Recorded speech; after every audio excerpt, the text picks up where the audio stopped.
physiotherapy for you? Are you a passionate person? Are you patient? Are you supportive? Are your communication skills on par? Do you love people? Are you a hard worker? If your character does not, or are you creative? If your character does not suit at least 3 of the above that I've mentioned, you might want to reconsider studying physiotherapy. Physiotherapists have good hearts. They have pure hearts. They have hearts of gold.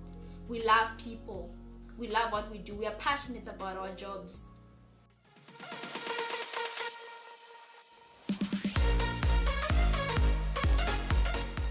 What is good to you again? It is your girl T. Welcome back to my YouTube channel. If you are new to this channel, then smash the subscribe button down below. Turn on your post notifications to get notified every time I post a video, baby. Guys, this is a follow-up video on the video that I previously made where I was speaking about how I rewrote my matric and I actually managed to graduate as a physiotherapist. So that video was not really, it wasn't like an educational video, so it was just like more like a motivational video. So I noticed in the comment section that there's a couple of students, I think it's grade 12s from last year, that have been asking me, they've been putting questions in the comment section asking things like, what are the required subjects? Can I study physiotherapy with only life sciences? Can I study physiotherapy with maths lit? What are the requirements? What is the APS score? And so on and so forth. So I thought, let me make a video on actually focusing on those questions that I noticed. If there's any question that I didn't see, you can ask that question in this video again, and then maybe I can see the question. So here in this video, I'm going to be answering the questions that I noticed in the comment section of that previous video. So I want to start by telling you guys the requirements to study physiotherapy. What are the required subjects to study physiotherapy? Firstly, you need mathematics, pure maths. I have never heard of where someone studied physiotherapy with maths lit. As far as my knowledge is concerned, I know that you need pure maths. You need physical sciences or life science. You also need English home language or English first additional language. Then you need 3 other best languages, that is excluding life orientation. So if you have a distinction in life orientation, don't get ahead of yourself and say, yay, 3 best subjects, at least LO is there, I have a level 7. Life orientation doesn't count.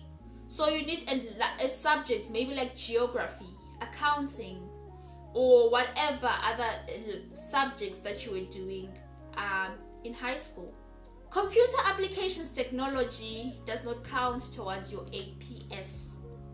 So that is also another subject that you just did that doesn't really count. So now let's go to what are the marks that you need of the above subjects that I've mentioned.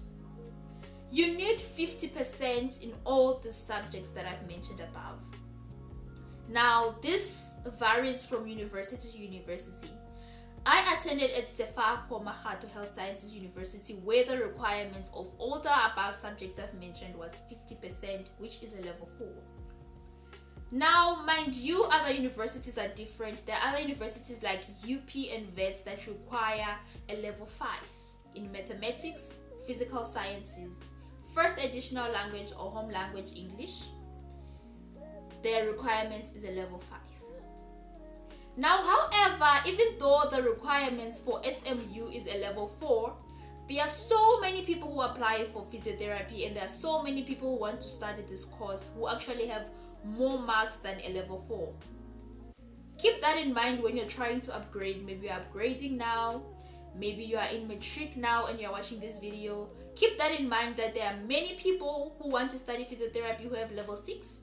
Some who have level 7. I went to university with people who had level 7s who applied for physiotherapy because they love it. Now you're competing with that. You don't want to aim for a level 4. Aim for the moon so that when you fall amongst the stars. Now, we are done with the requirements. Another requirement, you need to write the national benchmark test. That is required when you're applying for anything in the health field. Now you did your national benchmark test. Now you also need to shadow a physiotherapist. This is a new requirement. When I applied, it was not required to have a letter signed that you actually did job shadowing. But now it is a new requirement. If you did not know, you need to shadow a physiotherapist, and you need someone to sign that off for you, that you need a physiotherapy to sign it that you shadowed. I am just not aware of how many hours you need to shadow a physiotherapist, but you need to shadow one. Done with the requirements. Now the question is physiotherapy for you? Are you a passionate person? Are you patient? Are you supportive? Are your communication skills on par? Do you love people? Are you a hard worker? If your character does not, or are you creative? If your character does not suit at least 3 of the above that I've mentioned, you might want to reconsider studying physiotherapy. Physiotherapists have good hearts. They have pure hearts. They have hearts of gold. We love people. We love what we do. We are passionate about our jobs. This is not a career you want to embark on if you're not passionate about it. It requires a lot of passion for you to love it. If you don't love it, if you're doing it because you think it's fancy, trust me, you're going to be a prisoner of your own future for the long run. And you are going to want to switch up the career that you've chosen now. So don't choose physiotherapy because you think it's fancy. Don't choose physiotherapy because you think there's money, which most of you people do. You think because there's money, I'm going to study physiotherapy. It's about passion. It's about loving people. It's about the satisfaction you get from the job. Physiotherapy is a satisfying job. If you love people, communicating with people, being supportive to people, you need to be friendly. You can't be a physio who's not friendly. Does your character suit that? Is physiotherapy for you? Now sit down and ask yourself those questions.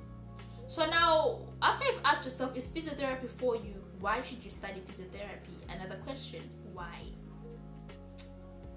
Physiotherapy is not merely based and built on massage. It's deeper than that. When you study physiotherapy, you have an option to branch into many fields. That is postgraduate. You can go into pediatrics, where you see kids with cerebral palsy, ADHD, autism. The list is endless. You can branch into neurology, where you see patients with Parkinson's disease, stroke, etc. You can go into respiratory physiotherapy, where you deal with the chest. Mostly we see respiratory physios in ICU. We see conditions like pulmonary fibrosis, etc. You can go into orthopedics, that mainly deals with fractures, broken bones. Or you can go into women's health, where you see pelvic floor dysfunctions, pregnant women, etc. This is not the only fields that you can branch into. The list is endless. I've just mentioned a few. So now you see that physiotherapy is a broad career. It's not narrow. That is reason number 1 why you should study physio. Number 2 is the career is satisfying, like I've mentioned before. Helping people, seeing a patient that you've seen from the beginning. Since you started with the patient, they could not sit up. Now they can sit up. Now they can stand. Now they can take a step. Now they can take 2 steps. Now they can walk. The journey with a patient is amazing. It's satisfying. You see a patient is happy. You're satisfied with your job. That is why I love physiotherapy so much. It is satisfying. It gives me the satisfaction that at least I have purpose. I am someone's hope. I love physiotherapy for that. You see why you should have that passion. If you don't have the passion, you don't feel this way. Now, as a physiotherapist, you have the privilege to open your own practice if you don't want to work for the government until forever. You have the privilege to open your own private practice where you see your own patients, you work at your own time, which is what most physios do. They end up opening their own practice. Great, right? Yes. Now, as a physiotherapist, you're not obligated to work in the hospital setting. You can branch into the educational setting where you become a lecturer, you teach students. You can become a clinician where you help students in a hospital setting. Or you can go into the management setting where you see patients. most physios, I think they love working in the hospital where they see patients. But if you love the education stream, you can go and be a lecturer. So you see, physiotherapy is not narrow, it's a broad career, and that is why you should choose physiotherapy. It's broad, it's satisfying, it's a lovely career. That's all I can say. It's lovely, I love it. So I hope this video has answered most of the questions that I got in the comment section in my previous video of how I rewrote my matric and became a physiotherapist. I hope I've answered most questions. If there are still any other questions, don't be shy. Leave them in the comment section and I will reply to them, or better yet, I'll make a video about them. So if you're coming past this channel for the very first time, please give it a thumbs up. Share the video with your family and friends. Share with a grade 12 learner. Share with someone you know who wants to embark on the journey of becoming a physiotherapist. Subscribe to my channel and I will see you guys in my next video. Bye.